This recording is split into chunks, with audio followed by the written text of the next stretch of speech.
अभी कुछ दिन पहले भाजपा मुझे खुशी है कम से कम पत्रकार मित्र इस बात को स्वीकार कर रहे हैं। आप सोचिए किस नियत से चुनाव लड़ रहे हैं। आज भोपाल के बाद जो ना समाजवादियों पर हमेशा जो ना सत्ता पक्ष के दबाव में उनको गिरफ्तार किया जा रहा है। सर इस संबंध में क्या कहेंगे? ये समाजवादी पार्टी के कार्यकर्ताओं पर कई जिलों में, विशेषकर मैनपुरी में, कन्नौज में, बदायूं में जो खबरें मेरे पास, अन्य जिलों की मुझे खबरें नहीं है क्योंकि मेरा इन जिलों में संपर्क सीधा है। खबरें आ रही हैं लगातार हमारे समाजवादी साथियों के ऊपर दबिश डाली जा रही है और दबिश डाल के चुनाव की वोटिंग को प्रभावित करने के प्रयास चल रहे हैं। यही काम पिछले उपचुनाव में जब आदरणीय डिम्पल जी जीती थी उस समय भी करने की कोशिश हुई थी। मैंने उस समय भी कहा था, मीडिया के माध्यम से कहा था कि समाजवादियों को न छेड़ो, अगर इनके ऊपर अन्याय करोगे तो ये और बढ़ा के वोट डालेंगे। और उस समय के प्रशासन के लोग, भाजपा के लोग नहीं माने और आदरणीय डिम्पल यादव जी ऐतिहासिक वोटों से जीती।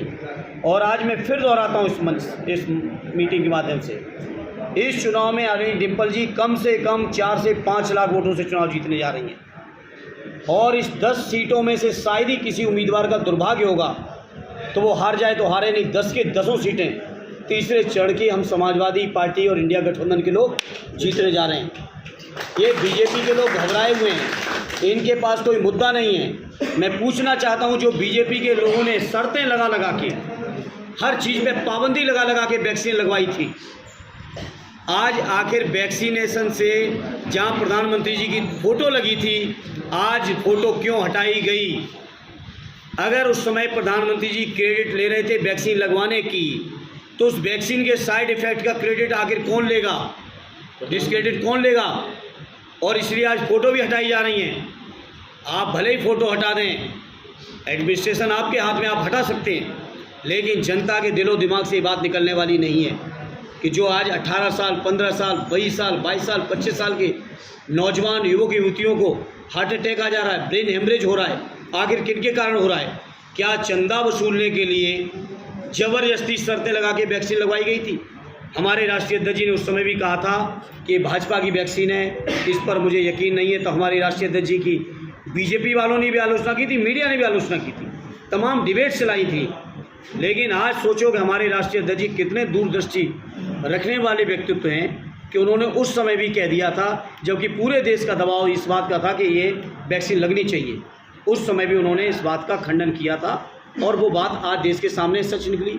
माननीय न्यायालय के सामने कंपनी ने स्वीकार किया और उस कंपनी ने बीजेपी को चंदा भी दे दिया। ये भी सब चीज़ें सार्वजनिक हैं। तो किसी को तो चंदे से छोड़ दो, वैक्सीन वालों को आपने नहीं छोड़ा, पाकिस्तान वालों को आपने नहीं छोड़ा, मीट व्यापारियों को आपने नहीं छोड़ा, अरे किसी को तो चंदे से छोड़ देते।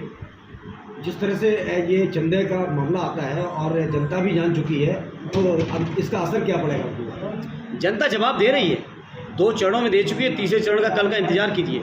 कल फिर जनता जवाब देगी और जनता जवाब देगी बीजेपी को हटा के। बहुत बहुत धन्यवाद। और उनके त्याग, तपस्या, बलिदान की चर्चाएं हम लोग बचपन से पढ़ते रहे, सुनते रहे, आज भी बच्चे पढ़ रहे हैं और पढ़ेंगे।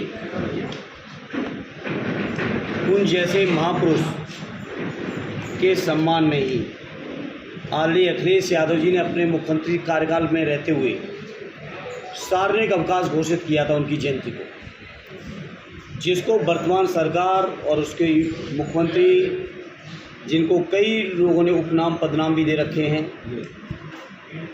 उन्होंने ख़त्म किया।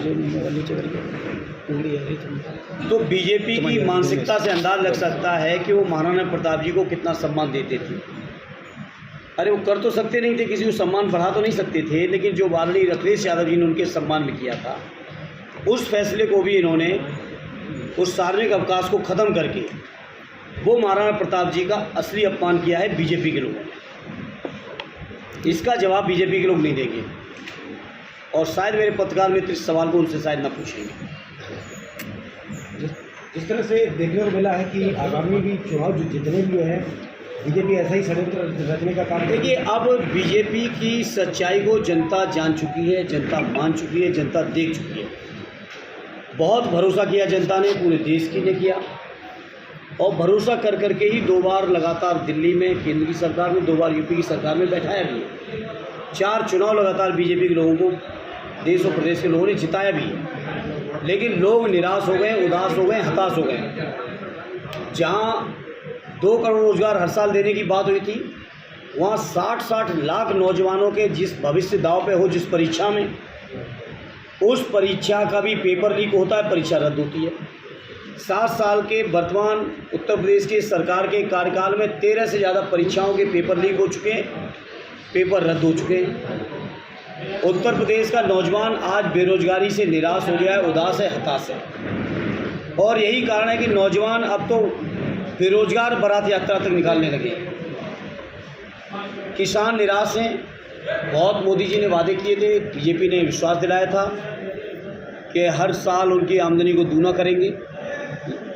दूना छोड़िए, लागत नहीं निकल रही है। साड़ों से अलग लोग परेशान हैं।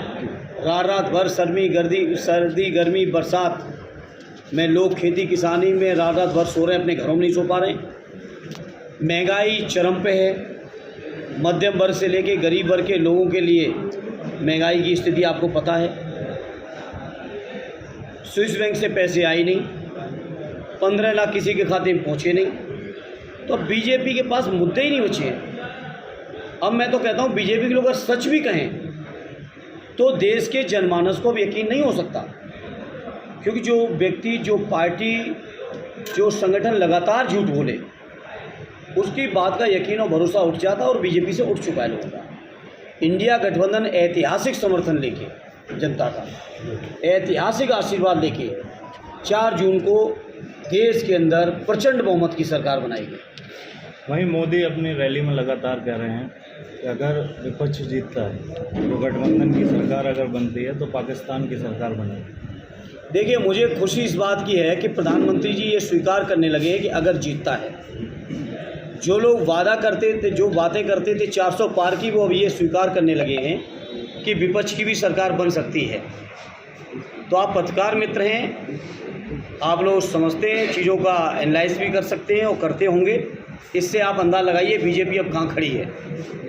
जहाँ तक प्रधानमंत्री जी इस तरह की बातें करते हैं, तो प्रधानमंत्री जी को इस बात का पहले जवाब देना चाहिए कि पाकिस्तान की कंपनियों से चंदा किसने लिया? क्या किसी विपक्ष की पार्टी ने लिया आज तक?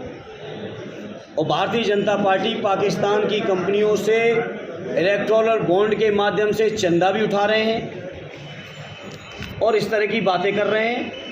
और फिर मैं कहूँगा प्रधानमंत्री जी से और पूरे बीजेपी के लोगों से, विपक्ष की हर पार्टी का अपनी कुर्बानियाँ हैं देश के बनाने में, राष्ट्रीय आंदोलन में, राष्ट्र के निर्माण में।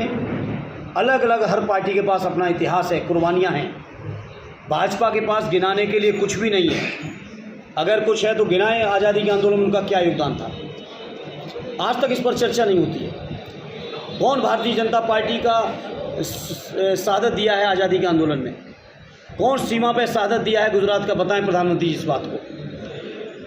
केवल चूँकि आप बड़े पद पे हैं, आपको तो कम से कम इस तरह की बेबुनियाद बातें नहीं करनी चाहिए।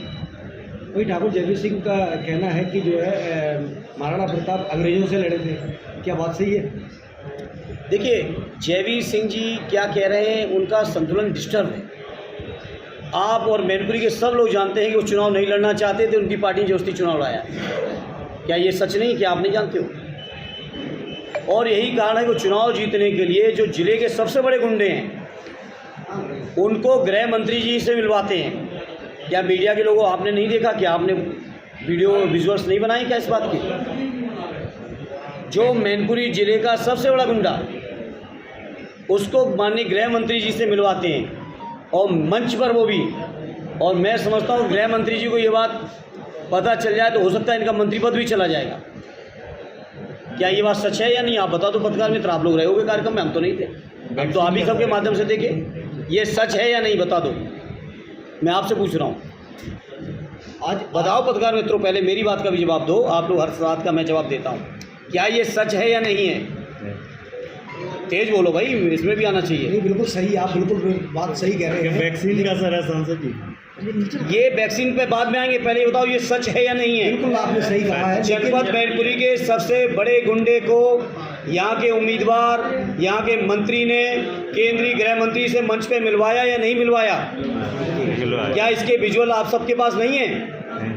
अभी कुछ दिन पहले भाजपा मुझे खुशी है कम से कम पत्रकार मित्र इस बात को स्वीकार कर रहे हैं। आप सोचिए किस नियत से चुनाव लड़ रहे हैं। आज बवाल के बाद जो ना समाजवादियों पर हमेशा जो ना सत्ता पक्ष के दबाव में उनको गिरफ्तार किया जा रहा है, सर इस संबंध में क्या कहेंगे?